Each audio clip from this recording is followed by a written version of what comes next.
Quel que soit le regard que chacun porte aujourd'hui sur saint Augustin, l'un des 4 pères de l'Église d'Occident et phare de la chrétienté, quelle que soit l'influence, l'intérêt ou l'éveil que son œuvre et sa parole suscitent de par le monde, Augustin, lui aussi, vient bien de quelque part. En retrouvant sa trace sur sa terre d'Afrique, où il naît en 354 de notre ère, en puisant à la source de ses origines, en marchant dans ses pas, se révèlent peu à peu les contours de sa vie. Pour accompagner Augustin dans le très long voyage de son parcours terrestre, un homme de terrain, Dominique Martinet, français, installé en Tunisie, inlassable pèlerin qui, embrassant l'esprit de l'évêque d'Hippone, cherche puis retrouve sa trace sur les anciennes voies romaines de la Via Augustina qu'il crée pour partager les parcours d'Augustin avec marcheurs, randonneurs ou pèlerins de toutes origines qu'il rassemble. J'ai découvert Saint-Augustin en allant à Compostelle en 2004 et j'avais pris les confessions avec moi, et ce qui a été une révélation totale pour quelqu'un qui marche à pied. On a l'impression, comme on marche là sur des dallages qu'il a probablement foulés, on a l'impression un peu de communier, de le retrouver ici. Donc il est ici, il était chez lui, et donc quand on est ici, il semble aussi, oui, qu'on soit très proche de lui, à des siècles de distance. Donc j'ai eu l'idée de relier, si vous voulez, la marche, l'itinérance, le pèlerinage, puisque le pèlerin n'est pas forcément religieux. Pèlerin, ça veut dire qui marche à travers les champs. Hein. Donc de développer ce pèlerinage en Afrique du Nord sur les pas de Saint-Augustin. Les Européens, tous les savants et les professeurs européens connaissent pas l'Afrique du Nord. Donc il n'a aucune conscience de Saint-Augustin chez lui. J'avais une connaissance avant tout littéraire, textuelle de Saint-Augustin, d'un Saint-Augustin médiatisé par les auteurs du XVIIe siècle, et de se retrouver à la source même, à l'endroit même où il a vécu, et à la source de la pensée augustinienne. C'est quelque chose pour moi très surprenant et très émouvant. On l'a inscrit dans une histoire de la philosophie, dans une histoire de la théologie, on l'a confronté à ses maîtres, à Ambroise, à la pensée platonicienne, plus qu'à son origine africaine, mais bon, même des écrivains comme Camus, finalement, on a mis longtemps aussi avant de les associer à ce terroir dont ils sont originaires.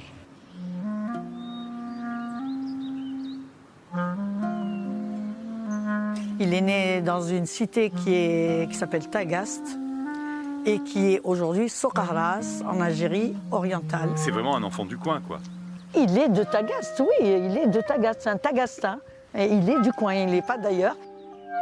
Augustin grandit ainsi dans la partie nord-africaine de l'immense espace géopolitique de la fin de l'Empire romain, appelé plus tard le Bas-Empire. Spécialiste de l'époque, Claire Sautinel replace Augustin au cœur du IVe siècle de notre ère. Moi, ce qui me frappe en tant qu'historienne, c'est à quel point Augustin est un citoyen de l'Empire romain du IVe siècle, qui est un empire qui s'étend sur toute l'Europe, l'Afrique du Nord, le Proche-Orient, qui est un empire où depuis plus de 130 ans, quand Augustin naît, tous les habitants libres ont le même statut juridique. Être romain, c'est ça aussi au IVe siècle, c'est appartenir à un ensemble aux dimensions de tout l'Empire et pouvoir se mouvoir à l'intérieur de cet ensemble.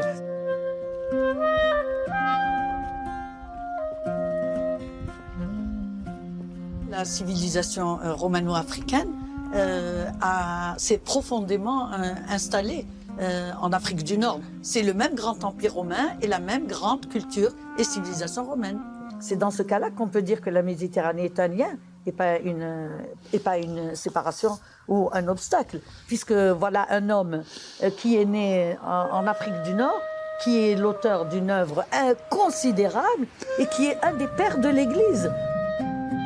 Romano-africain, comme on était gallo-romain, Augustin parcourt sa terre dès sa prime jeunesse et jusqu'au bout de sa longue vie. De Tagaste à Mador, des grandes plaines agricoles à Hipporégus, l'Annaba d'aujourd'hui, de Carthage aux portes de Tunis, jusqu'à l'ancien comptoir d'Utique, il suit, chemins et voies romaines.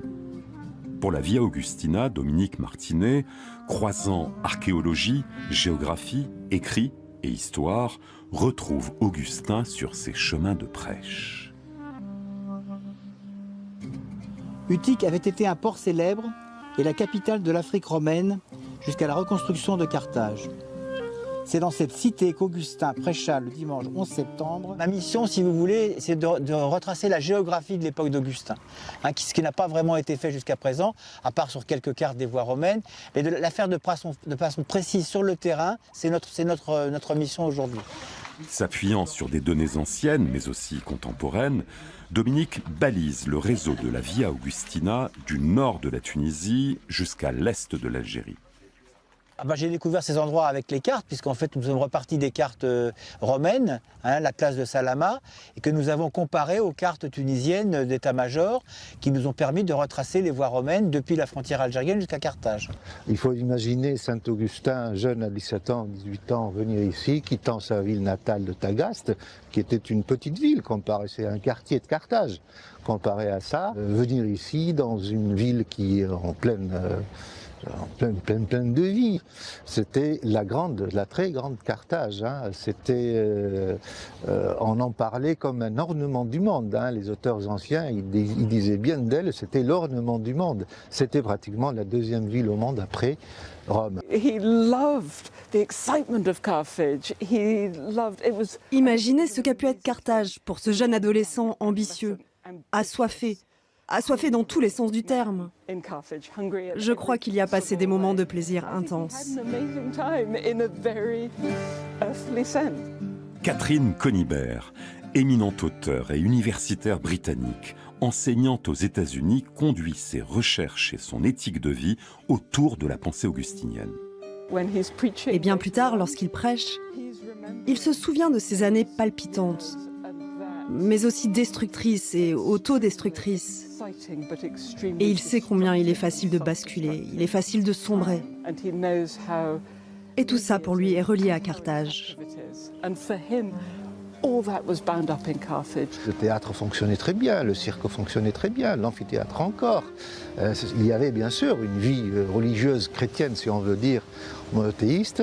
Et donc ça a dû, bien sûr, lui changer beaucoup de se trouver dans une grande métropole comme celle-là. Carthage était la deuxième capitale de l'Empire romain.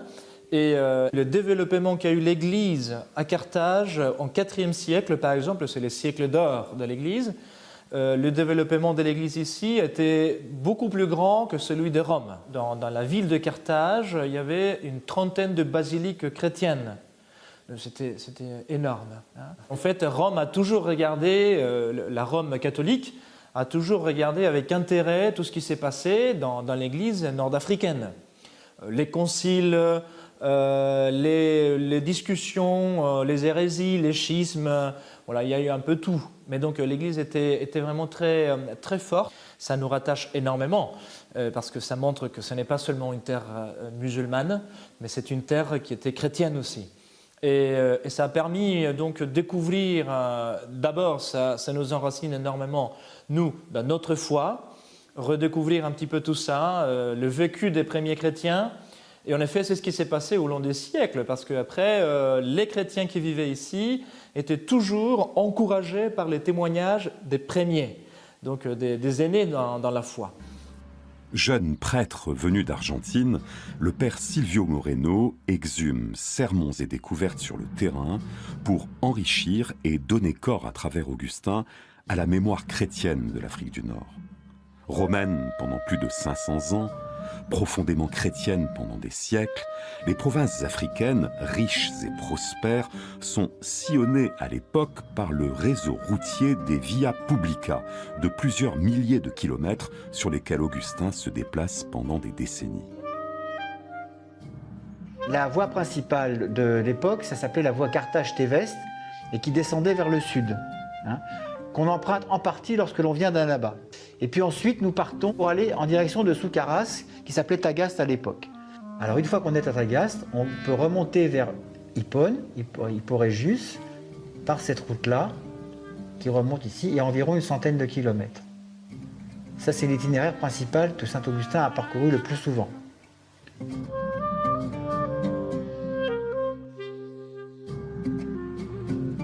À pied, si vous voulez, on voit des traces de voies romaines et surtout on retrouve toutes les traces des ruines romaines qui jalonnent ces routes, même si les routes n'existent plus. Hein. C'est comme ça qu'on se guide en fait. Sur les cartes d'état-major, c'est assez bien fait parce que toutes les ruines romaines sont mentionnées. Après également les statistiques et surtout les listes d'évêques qu'on a des listes complètes, les listes maintenant complètes, la Tunisie contenait au moins 200 villes, 200 cités, voilà. Alors si on multiplie à peu près 10 à 15 000 habitants, si on prend 15 000 habitants comme moyenne, on arrive facilement à 1,5 million, 2 millions pour l'époque romaine. C'est les chiffres que j'ai donnés pour la seule Tunisie. On peut ajouter minimum 1 million pour l'Afrique, pour l'ensemble de l'Afrique proconsulaire. Avec presque 4 millions d'habitants au total, l'Afrique d'Augustin a déjà recours au transport en commun, le cursus, forme de roulotte à 4 roues tirée par des mulets qui avancent à une moyenne de 5 km à l'heure et relient entre elles les principales agglomérations et les grands axes. Il ne marchait pas, il avait des moyens de transport de l'époque. Oui, mais à mon avis, que quand l'âne était fatigué, il devait être bien obligé de marcher un petit peu. Donc cette route est vraiment la route de Saint-Augustin qu'il parcourait donc alors en général avec le cursus romain, c'est-à-dire en voiture collective, hein, et il s'arrêtait à peu près tous les 50 km.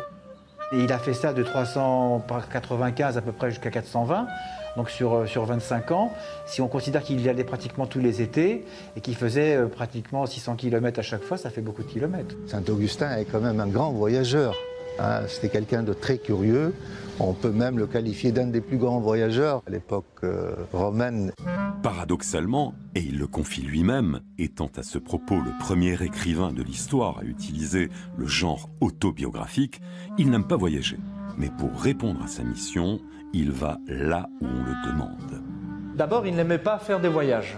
Parce qu'il était donc cet homme des solitudes, mais il a dit bon, je le fais pour ma tâche pastorale et je le fais là où on m'appelle. Mais c'est surtout qu'il avait appris une mission qui était d'aller prêcher, d'aller enseigner le christianisme, d'aller montrer, en tout cas, toutes les grands apports qu'a pu être l'Église à cette époque. Augustin aussi, il essaye de corriger le mœurs de l'époque. Donc il corrige vraiment les gens dans des tendances un peu éloignées de la foi. Il va les faire rentrer un peu dans les sentiers des dieux. Les gens, ils sont fiers de ça. Ils veulent écouter ça. Et il s'arrêtait dans les auberges. Le Perlet raconte que les auberges étaient souvent mal fréquentées le soir sur la route, mais Saint-Augustin s'y arrêtait quand même et prêchait la bonne parole. C'est peut-être ce qui est à l'origine de son sermon à Bulla Regia, où il s'est insurgé contre les mœurs dissolues de la ville de Bulla Regia qu'il avait dû voir dans les tavernes le soir. Oui, Augustin est venu ici, il n'est pas juste passé, il y est venu même plusieurs fois, puisque nous avons ce fameux sermon qu'il a prononcé ici, où il s'adresse aux gens de Bulla Regia, à propos donc de ces prostituées. Alors là, il y a tout un débat, parce qu'il utilise le terme de mérétrix, mérétriques, et Bulla Regia, là, est accusé d'envoyer à Hippone les prostituées. Alors il leur dit, écoutez, c'est pas possible. Vous me direz qu'à Carthage aussi ça se fait, mais à Hippone, nous sommes tous chrétiens, et ce genre d'activité ne doit pas avoir lieu à Hippone, où tout le monde est chrétien. Ces homélies sont des homélies que moi chaque fois qu'on lit les homélies, enfin les sermons, surtout les sermons qui étaient pour tout le monde, des sermons qui pour nous semblent d'un niveau très élevé. Il simplifie parfois son latin, mais jamais ses idées. Alors lorsqu'on lit ce qu'il écrit, il développe des concepts compliqués qu'il explique point par point dans le détail, dans un latin recherché, et puis tout à coup vous lisez ses sermons, et là il parle des mêmes choses, dans un langage beaucoup plus simple et accessible, adapté à son public pour ne pas qu'il se sente infériorisé.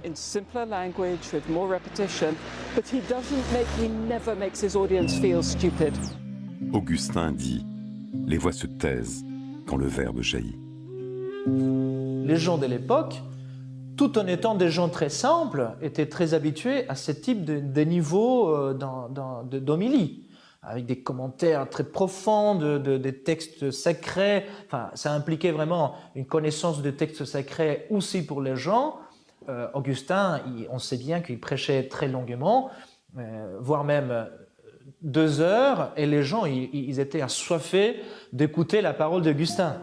Et justement, depuis le début du IVe siècle, un schisme agite l'unité de l'Église d'Afrique et la menace de plus en plus. Conscient du péril, Augustin consacre toute son éloquence et ses capacités de persuasion pour partout, dans les villes et dans les villages, contrer sur le terrain le schisme donatiste. Augustin profitait de ses voyages lorsqu'il était évêque d'Hippone pour aller prêcher et surtout essayer de ramener les donatistes à l'église catholique romaine.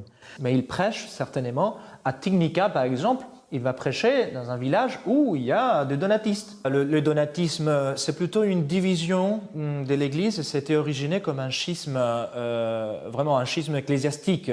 Donc une division dans l'Église catholique, dans l'Église de l'unité. Il n'y avait pas une reconnaissance, surtout les évêques de la Numidie.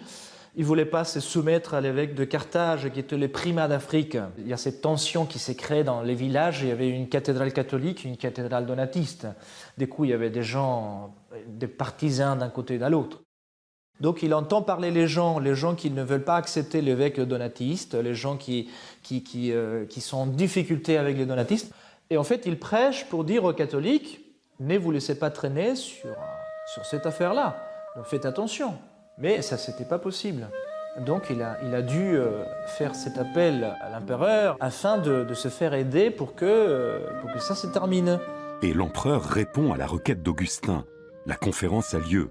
Entre le 1er et le 8 juin 411, les évêques contestataires donatistes sont impérativement convoqués à Carthage pour se mesurer aux évêques catholiques. Lors de la conférence de Carthage, il y a 280 évêques catholiques qui viennent aussi de la Numidie, enfin de l'Algérie et la Tunisie. On va dire en gros, c'était 280 évêques.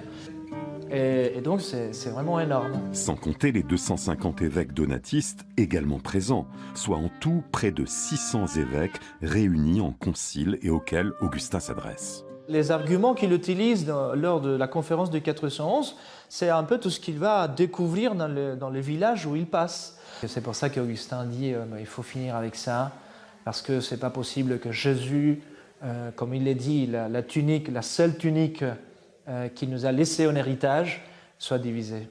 Et c'est comme ça que s'est tranchée la question, en tout cas en laissant clair que l'Église catholique est la seule Église laissée par Jésus et qu'il ne faut pas diviser cette Église. Et ça fonctionne, ça marche. Ah oui, avec Augustin ça marche, oui, c'est ça, oui. C'est grâce à la personnalité, c'est grâce à l'éloquence de saint Augustin que l'Église catholique a pu se débarrasser de ce schisme-là. Et donc Augustin a réussi finalement au concile de Carthage de 411 à remettre tout le monde d'accord, sans effusion de sang et sans mise en prison ni massacre. Saint Augustin portait surtout le burrus, qu'on appelle aujourd'hui le burnous, qui était un habit relativement pauvre, qui n'était pas un habit luxueux, qui était une robe de bure, en fait, burnous, etc. Et qui a l'avantage, on en trouve encore beaucoup dans la région du Kef, d'être extrêmement léger, mais très chaud. Augustin se déplaçait préférablement au printemps et l'été, puisqu'en général les conciles avaient lieu, d'après les ouvrages, entre juin et septembre. Donc il partait souvent de Hippone vers le mois de mai pour rentrer vers le mois d'octobre. Les dates de ces départs d'Hippone pour Carthage sont pour certaines parvenues jusqu'à nous au jour près, à 16 siècles de distance.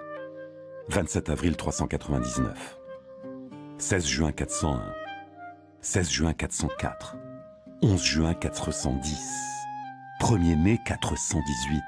Chaque année, à peu près à la même saison, il quitte son évêché et prend la route. Comme aujourd'hui, chaque mois, les membres de la Via Augustina marchent dans ses pas. Nous avons quand même 300 ou 400 personnes qui nous ont déjà suivis depuis le début, dans nos différentes randonnées le dimanche par exemple. Et donc notre public augmente de jour en jour. Ce qui est important dans la Via Augustina, moi quand je l'ai découverte au départ, Bon, je me suis dit, Saint-Augustin, je connais les confessions, j'aime énormément son universalité. Et j'avais le défaut de se dire, mais il est encore contemporain. Il n'est pas contemporain, il est intemporel. Et je crois qu'il y a cette universalité, pas uniquement par la religion, mais par la philosophie, la pensée. Dans la Cité de Dieu, il parle de la responsabilité de l'homme et de son approche, et surtout le sens du partage. Je prendrai la phrase du pèlerin de Compostelle, tu ne demanderas rien. Et les gens voyagent, ils ne demandent rien. Ils sont contents de tout ce qui leur arrive. Tout le monde est là pour faire de belles balades ensemble, pour marcher ensemble, pour se connaître, pour découvrir l'autre aussi.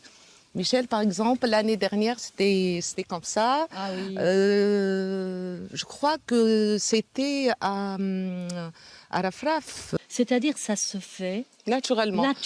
On ne demande même pas la confession de l'autre. C'est-à-dire c'est des questions qu'on ne se pose même pas. Et on le voit quelquefois au moment des repas et on partage et on discute. Et Le plus important pour moi, c'est qu'on arrive à accepter l'autre dans sa différence. C'est-à-dire, tu n'as pas besoin d'être comme moi. Tu n'as pas besoin d'être de ma religion. Tu n'as pas besoin d'être un arabe ou un français. Là, comme tu es, je t'aime, on partage les choses et point à la ligne. C'est ce qui est assez extraordinaire, c'est que notre public est 90% musulman ici, puisqu'il y a peu de chrétiens, et ils sont de plus en plus intéressés justement à la redécouverte d'Augustin, par la redécouverte de leur patrimoine aussi, qu'ils ignoraient complètement, si vous voulez. Lorsqu'on va à Bulla Regia, lorsqu'on va à Utique, lorsqu'on vient même ici, c'est toutes des zones que la plupart des gens ne connaissaient pas, et surtout que l'on parcourt à pied avec l'esprit de pèlerinage. Ce groupe qui s'intéresse à Saint-Augustin, ça permet de remonter un peu son histoire. En Tunisie, l'histoire existe, c'est vrai, les sites historiques existent, mais il y a encore beaucoup de sites qui sont en pleine campagne. Et malheureusement, même les habitants du village savent qu'ils sont là, mais n'ont aucune idée des fois de ce que ça représente. Il n'y a aucune information. Les pauvres, ça fait partie de leur vie, mais sans plus. Mais l'information commence à circuler. Augustin, de par sa pensée et de par ses origines, ouvre une voie, comme le font historiens, chercheurs et universitaires.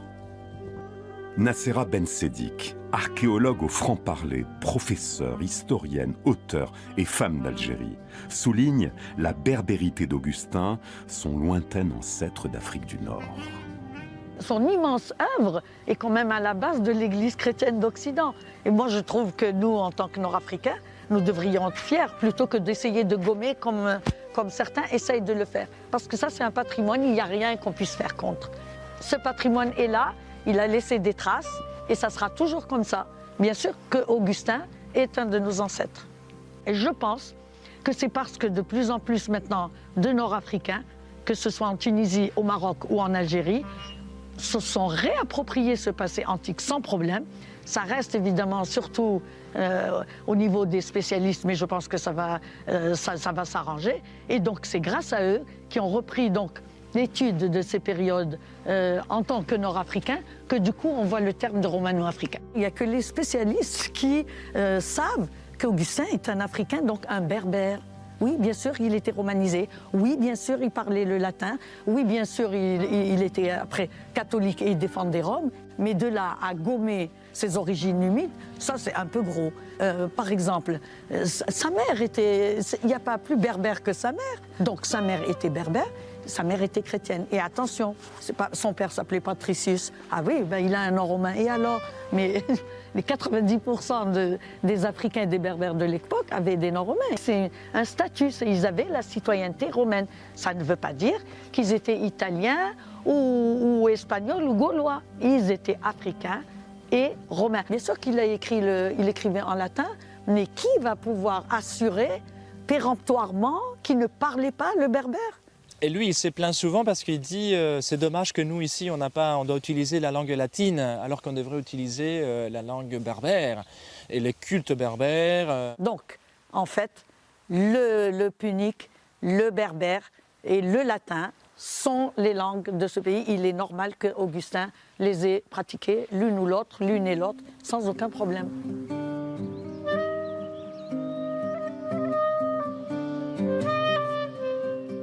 Originaire d'une ville de moyenne montagne située à 700 mètres d'altitude et à une centaine de kilomètres de la mer, Tagaste, où il naît en 354, le latin qu'il étudie et apprend n'est pas forcément le parler des campagnes et de l'arrière-pays, de langues et de traditions souvent berbères. Il grandit ainsi au cœur d'un monde qui cohabite avec d'autres, au sein d'une famille de la petite bourgeoisie de la ville. Donc ses parents ne sont pas pauvres ni très riches, mais ils avaient des propriétés, parce que c'est d'ailleurs là qu'il s'est retiré quand il est revenu de Milan. Et alors il semble qu'il ait eu donc un frère et une sœur. Il n'en parle pas beaucoup. Alors, ce qu'il y a, c'est que très tôt, ses parents ont fondé de grandes espérances dans ce petit garçon, parce c'était un très très bon écolier. Et ses parents l'ont envoyé ensuite à Mador. Mador est à peine à quelques kilomètres, c'est encore la région. Il part pour Carthage parce qu'entre-temps, donc un richissime patron de Tagaste qui s'appelle Romanianus, qui est très célèbre parce qu'il parle beaucoup de lui, finalement aide la mère. Il donne son soutien financier et du coup, Augustin peut partir à Carthage pour faire des études de rhétorique, parce que c'est ça, les études supérieures. C'est ce qu'on appelle les études universitaires, où on est censé avoir des connaissances encyclopédiques, voilà, à peu près. Quelqu'un qui peut parler de tout, hein, de la philosophie comme de la religion. Il rencontre quelqu'un, on ne sait pas, c'est le début de cette innommée, cette délicieuse innommée qui par-delà les siècles s'adresse à nous. Il n'a jamais prononcé son nom. Il y a un roman magnifique qui a été fait il y a quelques années et dont le titre est L'Innommé. Et ils ont un garçon qui s'appelle Adeodatus. Alors, un clin d'œil amusant, Adeodatus, est la traduction d'un nom punique, donné à Dieu. Alors qu'Augustin, à cette époque, n'est pas du tout chrétien. Il lui a donné un nom du pays à son fils. Jeune père en ménage, il continue à Carthage à perfectionner son talent de tribun et l'art de la rhétorique pour enseigner et convaincre. Et tout ce qu'il a appris dans l'art de la rhétorique a pour but de persuader un auditoire, de le convaincre et de l'entraîner avec lui. Il réussit si bien qu'il décide d'aller à Rome. C'est d'ici, de la mer, du port commercial, qui Saint-Augustin va partir et va quitter la Tunisie pour rejoindre Rome. La cause de son départ d'ici n'est pas du tout chrétienne et de foi, absolument. C'est quelque chose vraiment c'est un projet de jeune étudiant qui voulait faire un peu sa vie et son orgueil, et voilà, dire tu vas être à Rome les grands orateurs de la cour impériale. Et bon voilà, enfin c'est gonflé un petit peu, hein, vous voyez, c'est les projets de jeunesse, et donc rien à voir avec la foi. C'est ici également que Sainte Monique va venir pour passer toute une nuit en prière et en pleurant afin que son fils ne quitte pas la Tunisie. Donc c'est cette maman qui tienne vraiment à suivre son fils, et surtout pour pouvoir le ramener dans le chemin, dans les bons chemins, le chemin de la vie chrétienne. Ses liens avec sa mère sont très très forts. Elle n'a pas été que mère, il le dit d'ailleurs. Il dit, là d'ailleurs, moi c'est un peu aussi désarmant de dire qu'elle était en même temps homme.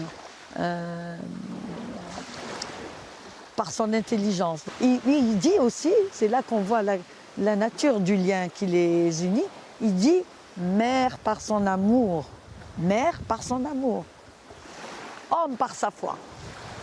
Puis Sainte Monique donc va pouvoir le rejoindre elle aussi à Rome.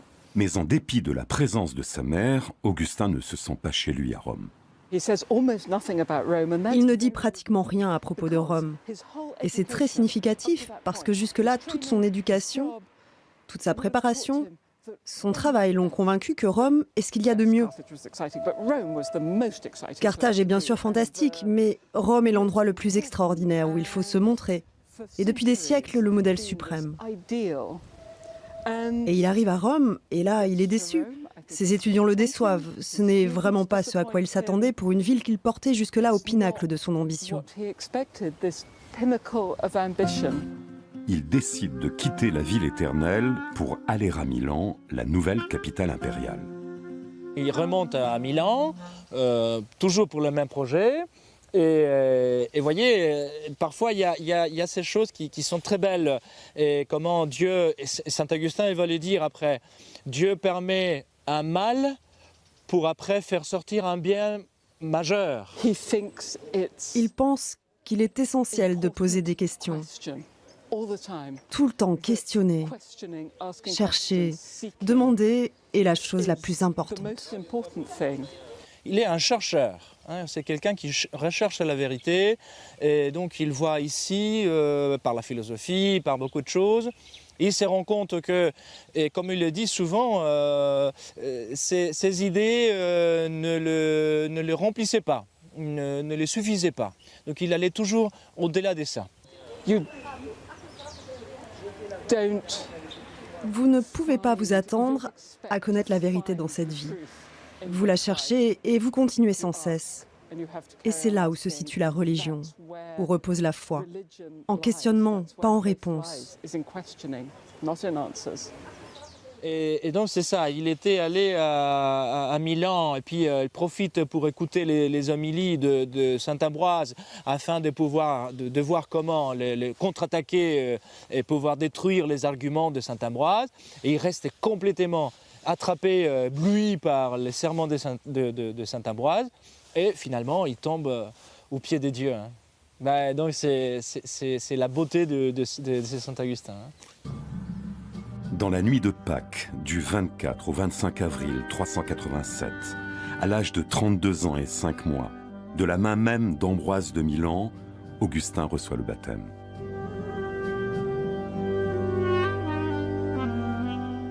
La figure de saint Augustin, il illumine énormément les mondes d'aujourd'hui. Parce que c'est justement cet homme qui vit une vie complètement dissipée. Et puis après, il se laisse conquérir, on va dire, par la vérité, par Dieu lui-même. Il transforme sa vie et il le dit depuis le début des confessions. Il dit « Je t'ai cherché en dehors des moi et toi tu étais au-dedans des moi ». Il pense que Dieu est la seule personne qui ait les réponses. Et n'importe quel être humain qui prétend détenir les réponses est plein de prétentions. Il ment.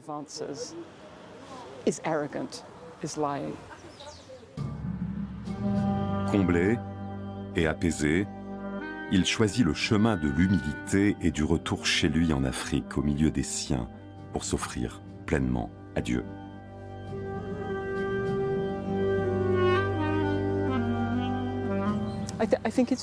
Je crois que c'est très significatif qu'il choisisse de revenir ici, en Afrique, après sa conversion. Il était en Italie, il avait son ancrage en Italie, ses amis en Italie. Il avait une chaire de rhétorique à Milan, il pouvait rester, avoir un poste des plus élevés.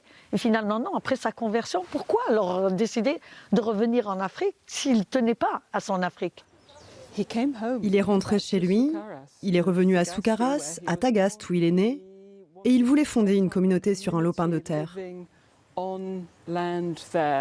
son but premier, c'était Tagaste où ils avaient des terres, ils avaient une propriété. Donc finalement, il revient à Tagaste avec tout son groupe, avec son fils Adéodatus, avec son frère et ses amis. Il voulait vivre comme un moine,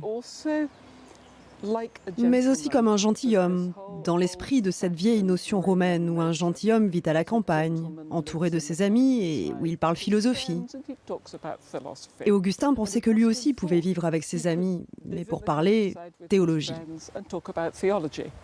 Et il se rend compte que la vie est son sommet en Dieu, et donc il laisse tomber tout ce qui est matériel. Il vit en fait très simplement. Et déjà, quand il va créer les monastères, les premiers monastères qu'il va fonder, avec une règle toute particulière qu'il avait fait, enfin des moines en vie communautaire, et c'est avec une extrême simplicité.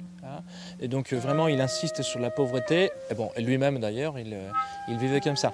Mais attention, parce qu'il disait pour Dieu, pour les cultes, le meilleur. Pour nous, moins. Enfin, c'est-à-dire vraiment dans ce dépouillement et pauvreté nécessaire pour rendre témoignage de la foi chrétienne. Il était en relation avec le prêtre d'Hippone, et ce prêtre était très vieux, il a eu besoin de lui. Et donc là, il s'est installé à Hippone. Donc après, il s'est retrouvé évêque à Hippone, à Hippo Regius, c'est-à-dire à Annaba, en Algérie aujourd'hui. En devenant chrétien, puis évêque d'Hippone, Augustin comble sans réserve les vœux de sa mère. Et fidèle aux mots simples de Monica lorsqu'elle-même évoque sa foi, il parle sans manière, directement, au cœur des hommes, quels qu'ils soient. Elle lui montre, à travers son propre exemple, qu'il ne faut pas qu'il se limite à parler aux plus instruits. Elle-même n'est pas instruite, elle est berbère et elle n'a pas fait d'études. Sa foi est directe, sans détour, alors que lui-même a eu ce chemin très compliqué pour arriver à la foi chrétienne. Il dit alors à sa mère, « Toi, tu n'as pas eu besoin de toutes ces connaissances. Tu y es arrivé directement. » Donc toute sa vie, il a conscience qu'il faut pour certains les toucher au cœur directement. Et pour d'autres, il faut au contraire intellectualiser. Alors c'est très intéressant aussi de savoir que toute chrétienne qu'elle fût, ce qui est vrai d'ailleurs aujourd'hui aussi des musulmans, elle avait des pratiques païennes. Comme par exemple d'aller dans les cimetières avec à boire et à manger. Et que c'est Saint Ambroise l'a un peu fustigé. Il me dit, mais qu'est-ce que c'est que ces manières-là d'aller et de vous arrêter à chaque tombe pour boire et manger? Elle continuait même à Milan. Et c'est pour ça qu'elle s'est fait reprendre plusieurs fois par Saint Ambroise. Et elle lui dit, je crois qu'elle lui dit, c'est la pratique en Afrique. Bon, je n'ai pas appris par cœur ce qu'elle raconte, mais elle lui dit, c'est comme ça qu'on est en Afrique. Berbère et romain, africain de langue et de culture latine, Augustin tutoie l'universel. On pourrait dire aussi que pour nous, il est universel, pas seulement par la dimension d'universalité de sa pensée, mais aussi parce qu'il habite les différents niveaux de son identité, pour employer des mots que lui n'emploierait évidemment sûrement pas.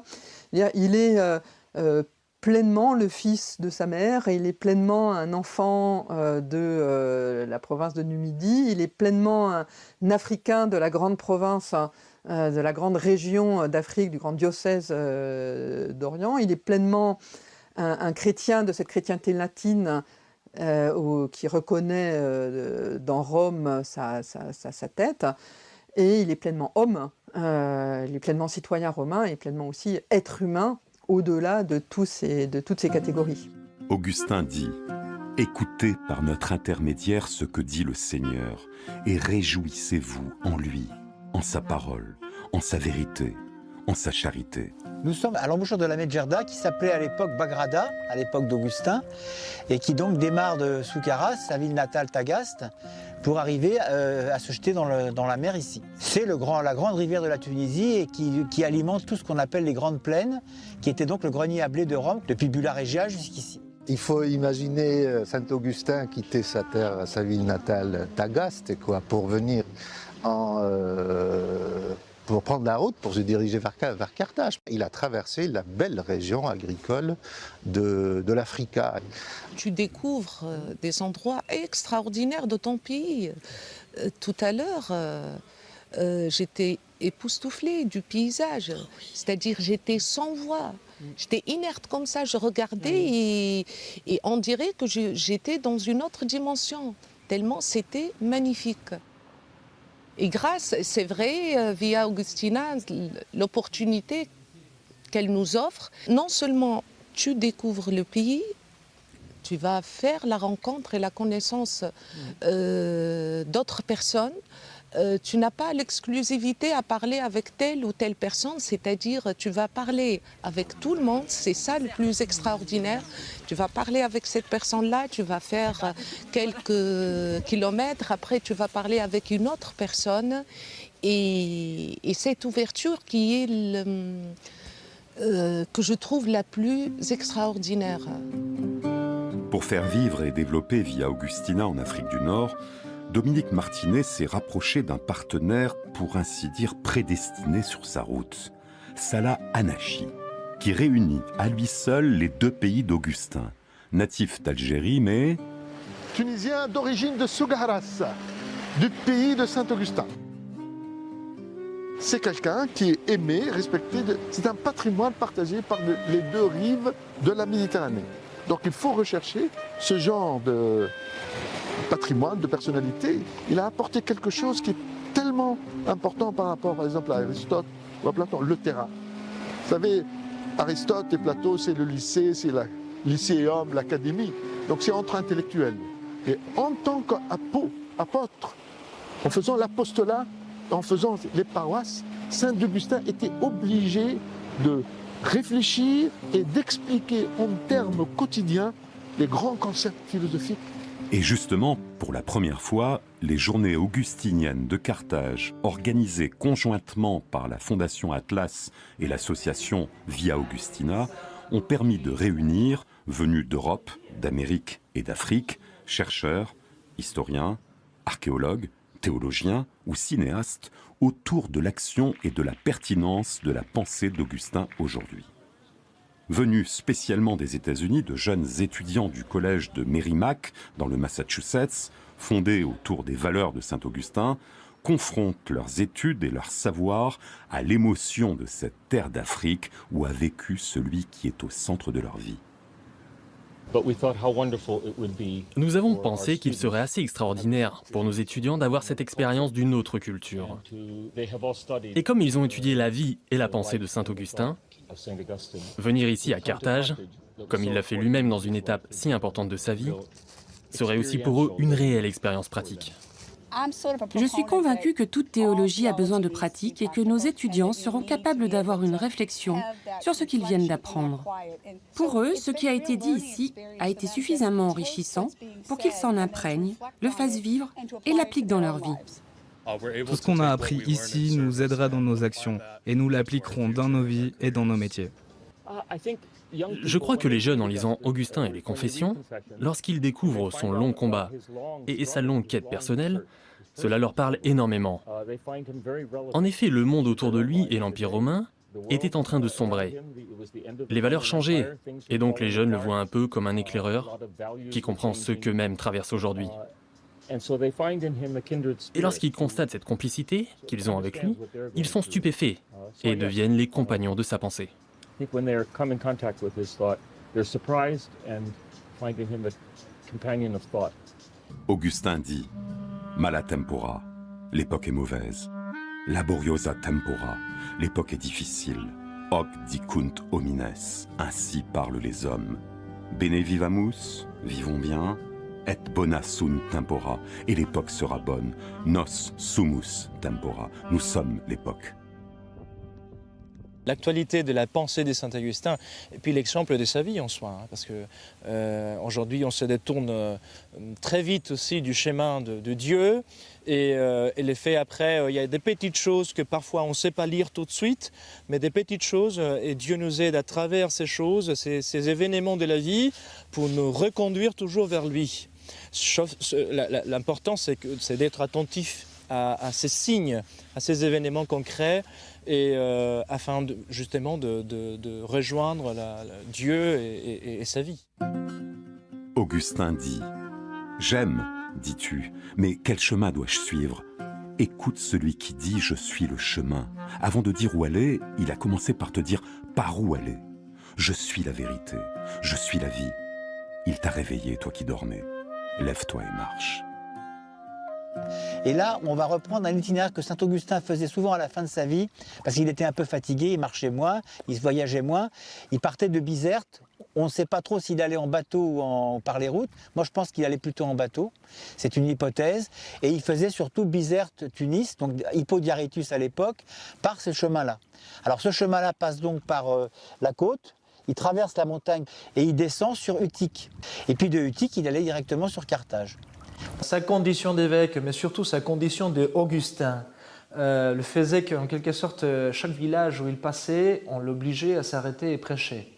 Et donc il était un peu coincé par sa condition d'évêque, et d'être pas seulement un évêque, mais Saint-Augustin. Enfin.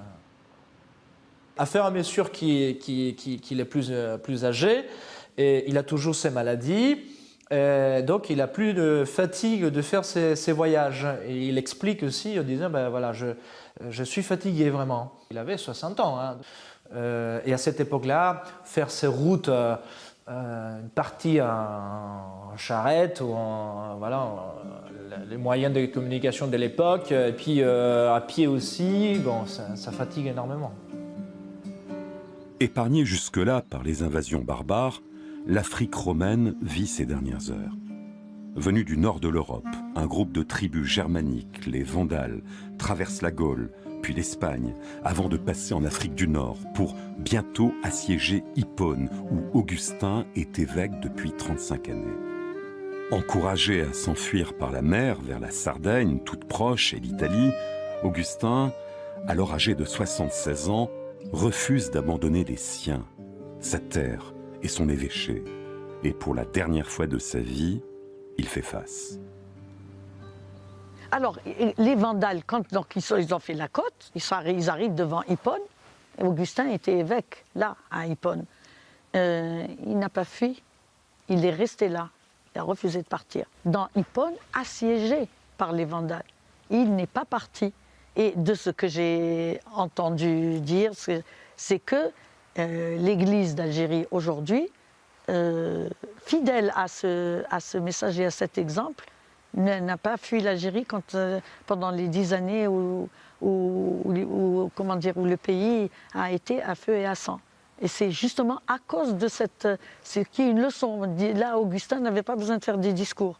Il est resté jusqu'au bout et il est mort à Hippone. Il n'est pas parti. En 430, il meurt dans Hippone, assiégé par les Vandales. Et alors pour nous, c'est aussi la même chose aujourd'hui. L'Église qui vit en Tunisie, qui est une toute petite Église, une minorité, et se sont toujours encouragés et fortifiés par les témoignages de ces premiers chrétiens. Pour ça que alors il ne faut pas oublier tout ça, mais plutôt le mettre en valeur, le mettre à jour et le publier et le faire connaître. Mémoire vivante et active de la pensée chrétienne de l'Afrique du Nord, Augustin est le lien entre Dieu et les passagers de la terre que nous sommes. Il est né à Tagaste, il y a passé son enfance, il est attaché à l'Afrique où il est revenu, mais il n'est pas l'homme de la terre, il n'est pas l'homme d'une race ou d'une famille enracinée quelque part. L'idée d'Augustin est que nous sommes tous en réalité des nomades. Et cette notion s'enracine profondément chez lui à travers sa propre expérience d'itinérance. Comme une personne qui aspirait d'une certaine manière à un certain type de vie et qui, tout à coup, réalise que cela ne lui correspond pas. Et lorsqu'il rentre chez lui, il continue de se sentir en errance, même chez lui en Afrique du Nord.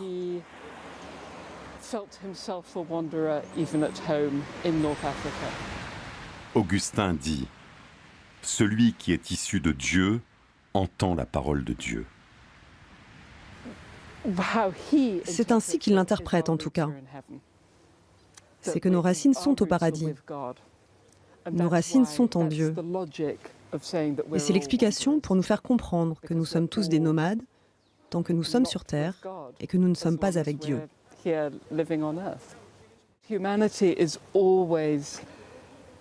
L'humanité est née d'un socle commun, à travers une relation humaine d'amour entre les êtres qui doit se réveiller. Il nous faut pratiquer la relation humaine. C'est déjà sur cette base qu'il nous faut avancer.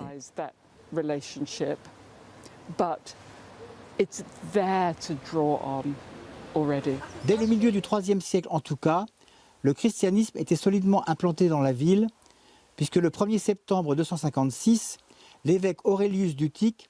Et on suit. Il y a un véritable élan. Fluidité, il y a de la fluidité, c'est-à-dire on ne force pas. Et elle a prononcé un mot que j'ai trouvé extrêmement important, elle a parlé du verbe apprendre. On apprend des autres énormément. Et ça, c'est énorme. Sa conclusion dans son long travail de la Cité de Dieu, c'est qu'il définit deux types de personnes dans le monde. Les égoïstes, qui placent eux-mêmes et leurs biens matériels au-dessus de tout et devant Dieu. Et puis les autres, ceux qui mettent Dieu et l'amour pour Dieu et l'amour pour l'autre devant leurs propres ambitions et aspirations.